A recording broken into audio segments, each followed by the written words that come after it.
gracias te damos. Amén. En las religiones paganas, el ídolo no era una deidad en sí, sino un símbolo de ella. La imagen personificaba las cualidades y las habilidades mitológicas del Dios que supuestamente representaba. Pero en el cristianismo el tema es muy diferente. Dios desde el Antiguo Testamento prohíbe realizar cualquier imagen de Él sobre esta tierra.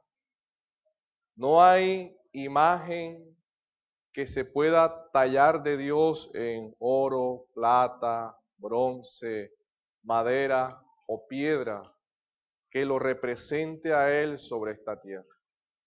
No hay nada, ni en lo físico, ni en lo moral, ni en lo espiritual. Y el Señor Jesús así lo confirma de esa forma. Él estando en Jerusalén, dijo en cierta ocasión a los judíos en el Evangelio de Juan, capítulo 5, versículo 37, la parte final, dice que ellos nunca han oído la voz de Dios y nunca han visto aspecto alguno de Él. Y el mismo Señor Jesús dijo también en Juan, a Dios nadie le vio jamás. Y en el Antiguo Testamento, Dios le dijo a Moisés, no podrás ver mi rostro, porque no me verá hombre y vivirá.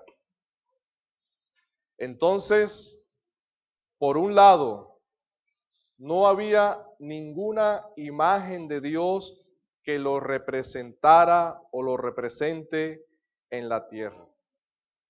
Y el hombre tampoco puede ver a Dios. Pero la Biblia sí habla de una imagen de Dios que puede ser vista por los hombres. Y esa imagen es el Señor Jesucristo. Y el sermón en esta mañana lleva por título Cristo, la imagen de Dios. Y me propongo en esta mañana mostrar esta imagen de Dios en 3 puntos. En la humanidad de Cristo, en la redención de Cristo y en el reinado de Cristo. Les invito a leer Colosenses capítulo 1, versículo del 13 al 15.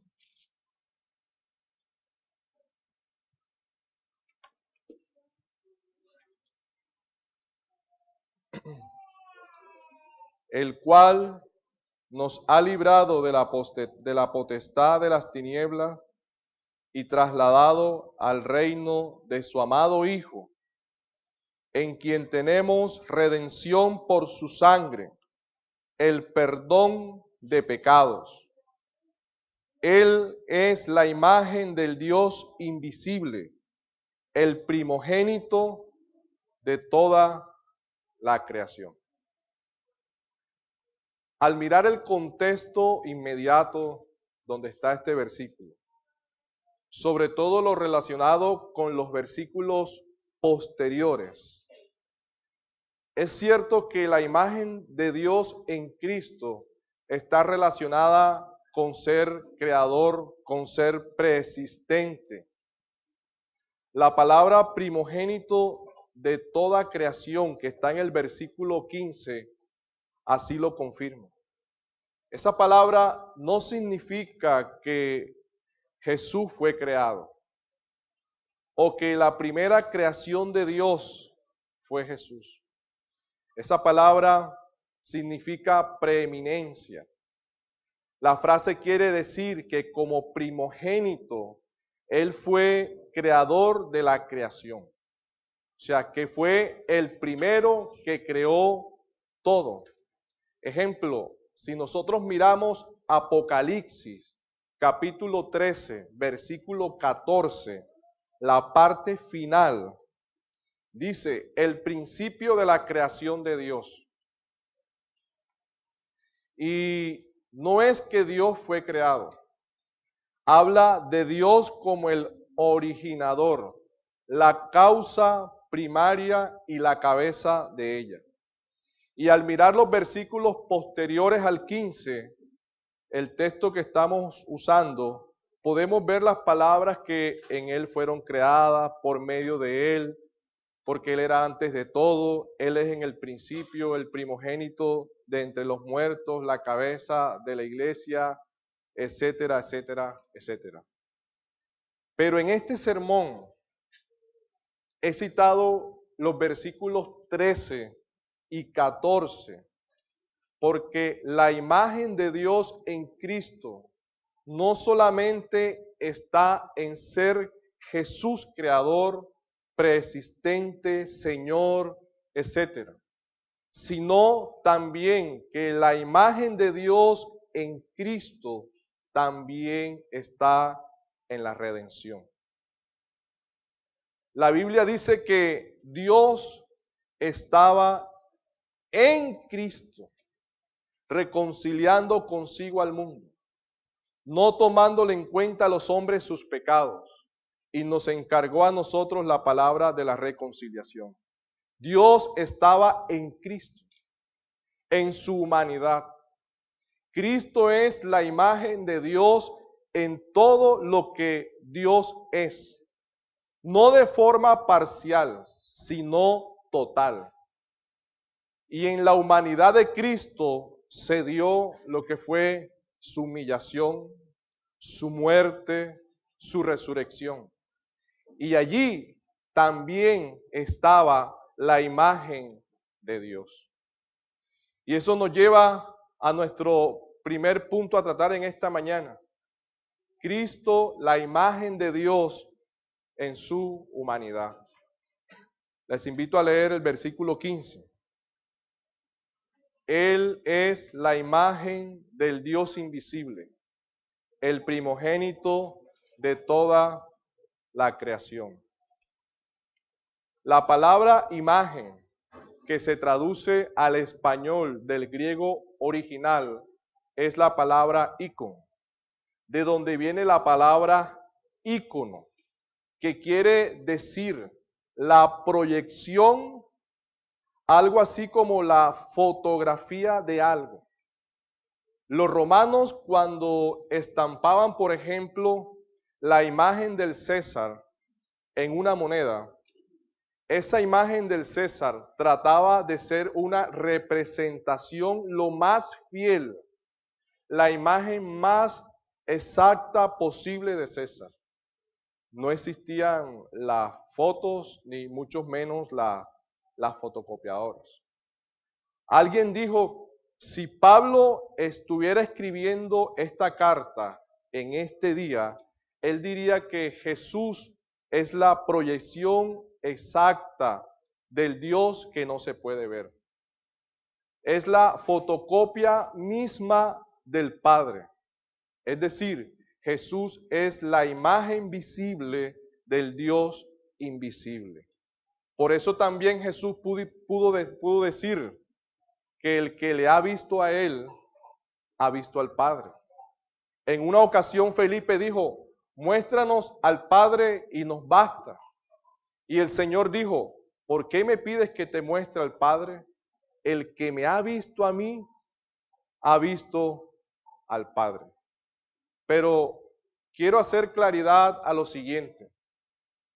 Jesús, en su forma física, en su aspecto físico aquí en la tierra, no era igual a Dios. Jesús tomó cuerpo, fue en su encarnación. Él subió al cielo con algo que no tenía cuando bajó del cielo. Y ese fue su cuerpo humano.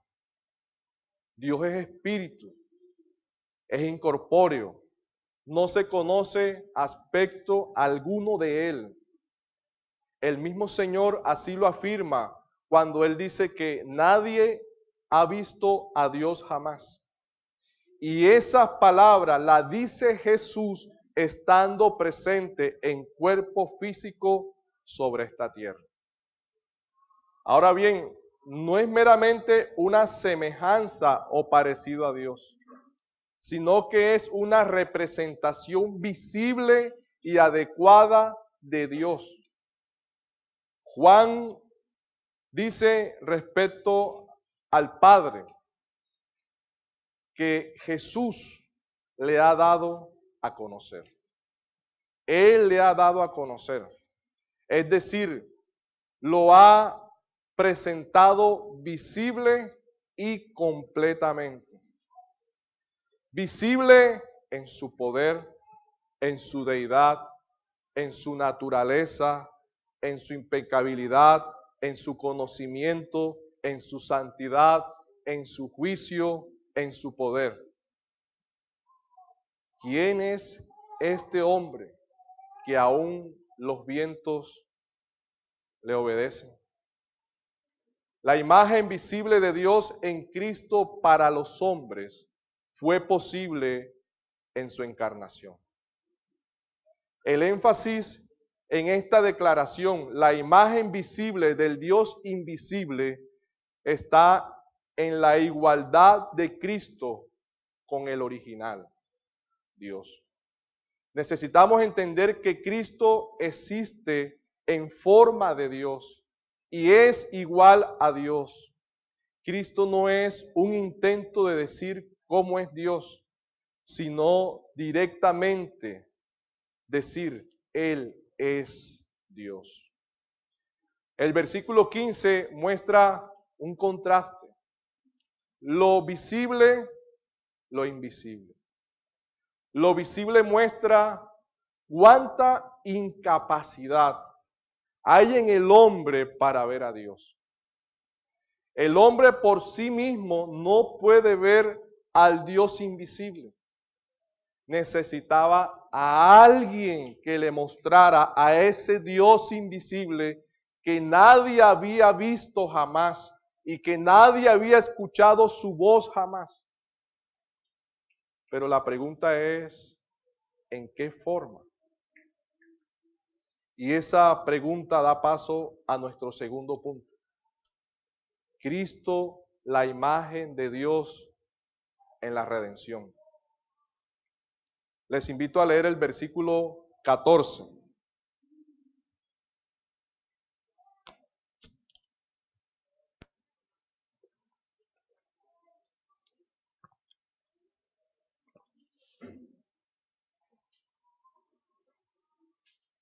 En quien tenemos redención por su sangre, el perdón de pecados.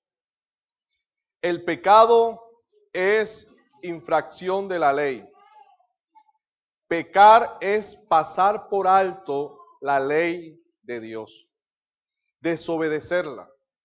Pero la ley de Dios no se puede ignorar impunemente. Hay una retribución penal por quebrantar la ley.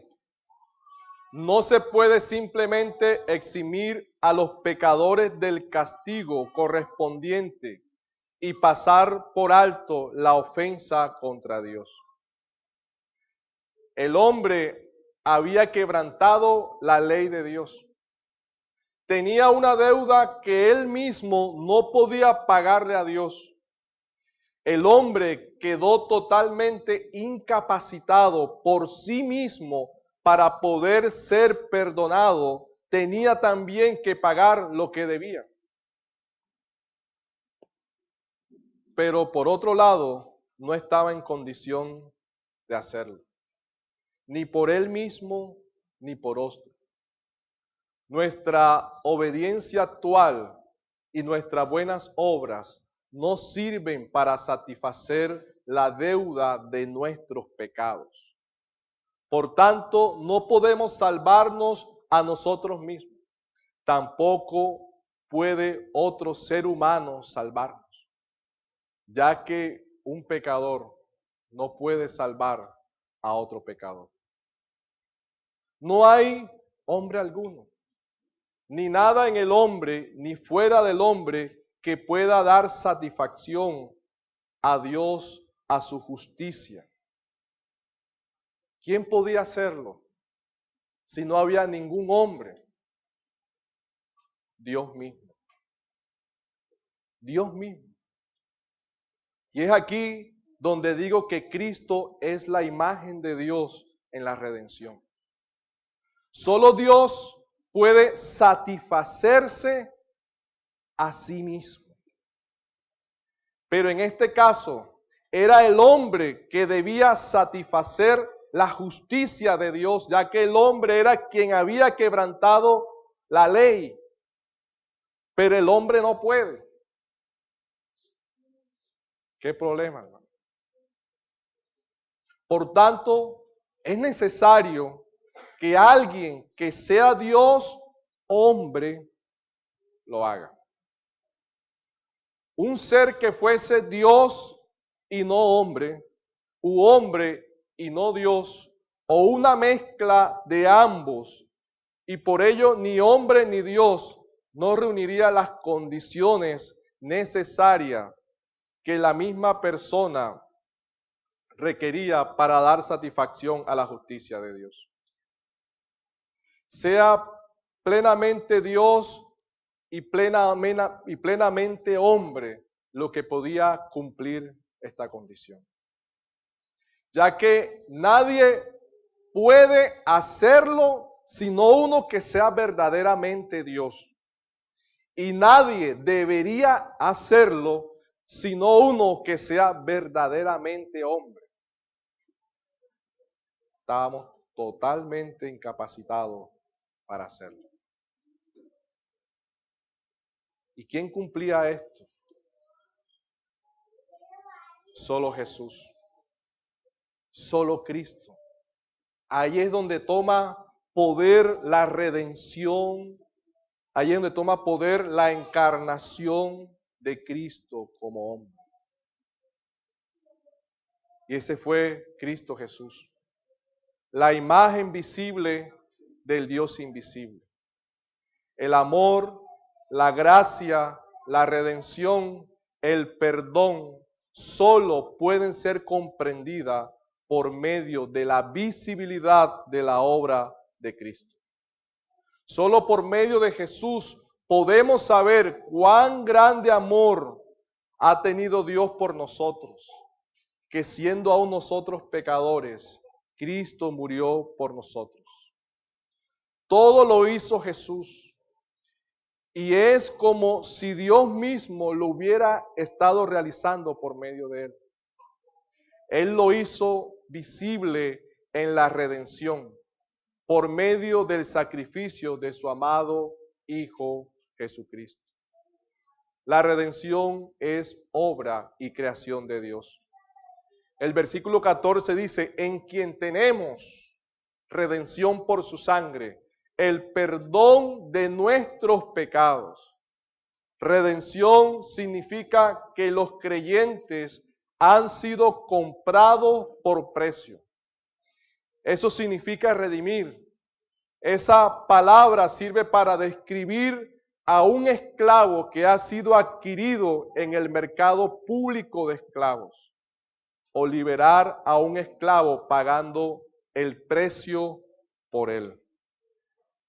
Y el precio pagado fue la misma sangre de Cristo, de Dios hecho hombre, la segunda persona de la Trinidad. Y el sacrificio de Cristo no fue para pagarle nada al diablo, sino para satisfacer la justicia de Dios. Dios castigó en Cristo todos nuestros pecados. Para poder comprender el sacrificio de Cristo, tenemos que verlo a la luz del Antiguo Testamento. Y vamos a ver algunas cosas en consideración. En el Antiguo Testamento, muchos creemos que el sacrificio de Cristo fue principalmente para salvarnos y para perdonar nuestros pecados. Pero la Biblia no lo enseña de esa forma. Primeramente, sí, el sacrificio de Cristo fue para satisfacer la justa ira de Dios. Dios era el que estaba ofendido. Y en el Antiguo Testamento, el propósito de los holocaustos o las ofrendas por el pecado era propiciar a Dios. Propiciar es una palabra que para ilustrarla mejor, podríamos representarla por medio de un ejemplo. Supongamos que hay una guerra entre dos reyes y hay un rey que es más poderoso que el otro y quiere invadir el territorio del más débil. Y resulta que este rey, el más débil, él quiere apaciguar, quiere aplacar, quiere bajar la ira del otro rey para que el otro rey no venga y lo destruya y lo conquiste. Entonces, ¿qué hace el rey que es más débil? Él manda una propiciación, o sea, propiciar es entregar algo a cambio para que la ira del otro rey se aplaque, se calme y no sufra las consecuencias de la ira del más poderoso. Eso es propiciar. Entonces, el propósito de los holocaustos y las ofrendas por el pecado era propiciar a Dios. Si usted entiende eso, va a seguir entendiendo lo que es el sacrificio de los animales, los holocaustos en el Antiguo Testamento. Todo esto estaba concebido para hacer que Dios mirara con favor y contemplación al pueblo que había pecado contra él. El propósito de los sacrificios era que Dios mirara a los pecadores de manera benigna, apacible, de una forma que Él estuviera dispuesto a recibirlo. Buscaban era apaciguar, cubrir. Martin Lloyd-Jones dice lo siguiente: el objeto de los holocaustos y sacrificio era, si puedo expresarlo reverentemente, hacer algo a Dios, no influir en el hombre. Su fin era propiciar a Dios. Dios fue el ofendido. La propiciación se aseguraba por medio de la expiación de la culpa. Y la definición de expiación es limpiar la culpa de los pecadores. Dios expiaba los pecados de las personas por medio de estos sacrificios. Los sacrificios, los holocaustos en el Antiguo Testamento enseñan que esta expiación se efectuaba por medio del castigo vicario de una víctima. Se tomaba una víctima, un animal, sustituía al pecador. Sustituía al pecador. Y tenga ese sustituía al pecador en la mente. Y este animal se convertía en aquel que sufría el castigo del pecador.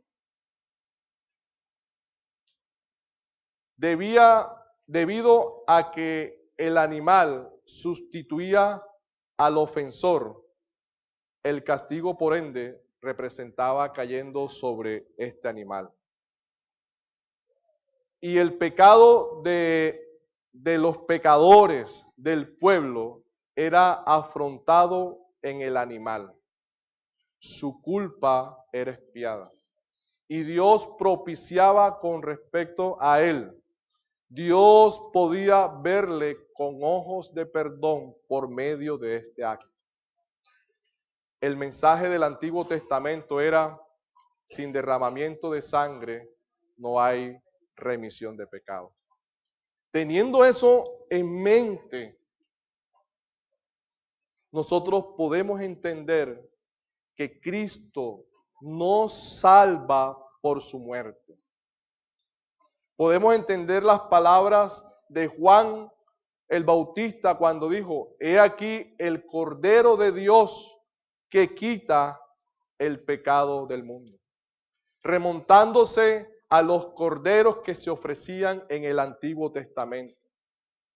En Cristo tenemos redención por su sangre, el perdón de nuestros pecados. Cristo recibió el castigo que nosotros merecíamos recibir. Cristo fue nuestro sustituto. Él fue herido por nuestras rebeliones, molido por nuestros pecados. El castigo de nuestra paz fue sobre él, y por sus llagas fuimos nosotros curados. Hoy tenemos paz para con Dios por medio de nuestro Señor Jesucristo. Solo Jesús pudo ser posible nuestra salvación, ya que Él era completamente hombre, completamente Dios. Él es la imagen visible del Dios invisible en la redención del hombre. Nuestros pecados fueron cargados en Cristo y su justicia fue imputada a nosotros. El poder de su resurrección, el poder de su sangre es más poderosa que nuestros propios pecados. Si hemos pecado, si hemos ofendido a Dios en el pasado, en el presente, si hemos ofendido al prójimo y ha habido arrepentimiento sincero en nuestros corazones, no podemos seguir condenándonos a nosotros mismos. Si eres señalado por los demás, pero has clamado al perdón de Dios, mira a Cristo y continúa luchando de la mano del Señor en el peregrinaje sobre esta tierra. Mira a Cristo, mira su obra. Ahí tendremos consolación en nuestros corazones. Meditar en su obra nos da aliento para seguir. Él pagó el precio que nosotros no podíamos pagar. La justicia de Dios fue satisfecha por medio de Jesús. Y por el precioso pago de Jesús, Dios realizó un movimiento.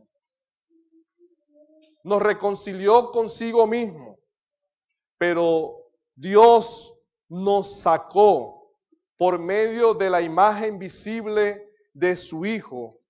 Nos llevó también del reino de las tinieblas al reino de Cristo. Y ese es nuestro tercer y último punto en el sermón de esta mañana.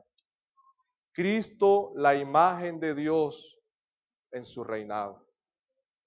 Versículo 13. Les invito a que lo leamos.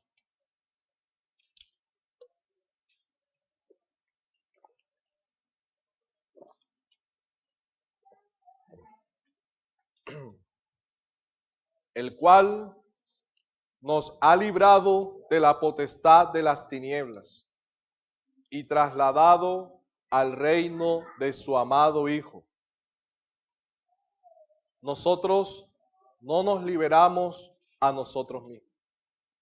Dios nos libró y nos liberó por medio de la imagen visible de su amado Hijo, por medio de la encarnación, por medio de la redención, por medio de la muerte, de la resurrección, por medio de la sangre preciosa del Hijo de Dios. Y no es que seremos librados, sino que ya fuimos librados. Ya estamos libres del poder del mismo diablo, del poder de las mismas tinieblas. Las tinieblas no tienen ningún derecho sobre ninguno de los hijos de Dios. Las tinieblas fueron derrotadas. La culpa fue quitada. La condenación fue quitada de nosotros. Cristo anuló el acta de los decretos que había contra nosotros, que era contraria, quitándola de en medio y clavándola en la cruz y despojando a los principados y a los potestades, los exhibió públicamente en la cruz, triunfando sobre ellos. Las tinieblas fueron derrotadas. El diablo fue derrotado. Uno entre veces ve a cristianos como si el diablo los estuviera persiguiendo. Y viven toda su vida o gran parte de su vida cristiana reprendiendo por todo al diablo. Y cuidado con el diablo. Sí, hermano, no ignoremos las maquinaciones de él. Pero ¿saben qué dice la Biblia? Que él fue derrotado. Y Dios tiene el control aún de él. Las tinieblas sabían quién era Jesús. Los mismos demonios, cuando veían a Jesús, clamaban diciendo: ¿qué tienes con nosotros, Jesús, Hijo de Dios? ¿Has venido acá para atormentarnos antes de tiempo? Figúrense, hermanos, todavía Cristo no había muerto y ya ellos sabían todo lo que le iba a pasar, todo lo que venía. Ellos reconocían la imagen visible del Dios invisible en el ministerio terrenal del Hijo de Dios. Pero muchos cristianos todavía creen que el diablo no ha sido derrotado. Y él ya fue derrotado. Se está esperando el día final cuando se dé la sentencia sobre él. Muchos viven vidas inseguras. Mis hermanos, la Biblia dice que hemos sido librados de la potestad de las tinieblas y trasladado al reino de su amado Hijo Jesucristo. Muchas veces hasta por allá por la casa había un gato negro. Cuidado con ese gato negro que lo usan para la brujería. Hasta allá llegamos, hermano. Pobre gatico con hambre y con sed. Ya estamos en el reino de Jesús. Hemos sido conquistados por el Rey de Reyes. Jesús pagó el precio que nosotros no podíamos pagar. Éramos unos miserables esclavos, vendidos al pecado. Pero Él pagó el precio por nosotros y pasó a ser el Señor de nuestras vidas. Jesús fue el único que pudo satisfacer el ser de Dios de forma perfecta y total. De tal manera que la justicia de Dios se satisfizo con relación a la ofensa que el hombre había cometido contra su santo ser por medio de Cristo. Siendo Jesús recibió o en Jesús fue derramada toda la ira de Dios. Todo el castigo fue dado a su santo Hijo. Él fue el sustituto perfecto por nuestros pecados. Por eso es que en ningún otro hay salvación. Si no estamos en su reino, estamos condenados. Aún si un cristiano peca, el reino de Cristo no estará en peligro. Es eterno, nunca cambiará. Quizás muchas personas nos han visto pecar y podrán decir Es que por eso yo no voy a la iglesia. Es que por eso yo no creo en la iglesia. Es que por eso y es que por aquello, es que fulano, es que esto. Mis hermanos, en nada eso cambiará la situación de que un día todos tendremos que enfrentarnos a la gran realidad del Hijo de Dios y tenemos que dar cuenta. Entonces, si hemos pecado, ¿qué podemos hacer? Arrepentirnos, clamar al perdón de Dios, buscarlos mientras haya tiempo.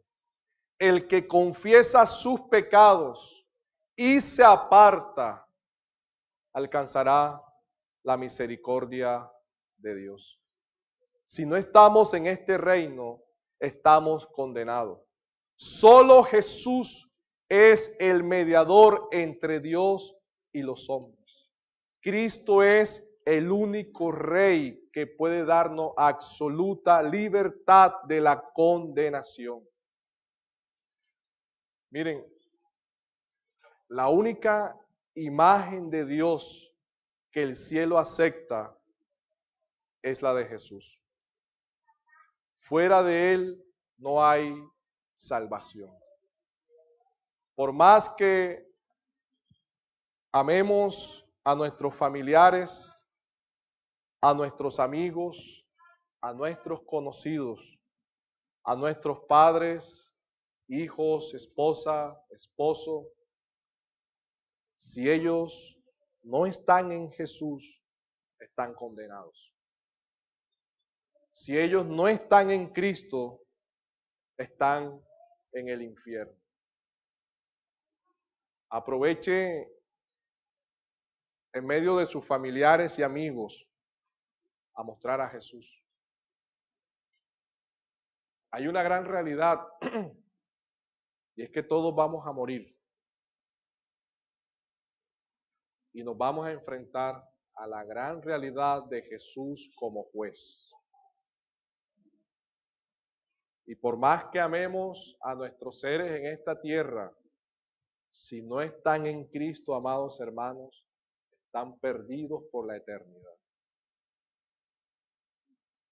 Mirémoslos con misericordia, con amor, con perdón, y oremos por ellos para que puedan conocer a Jesucristo y venir a su reino. No hay otra imagen que represente al Dios invisible. Solo Jesucristo es la imagen de Dios.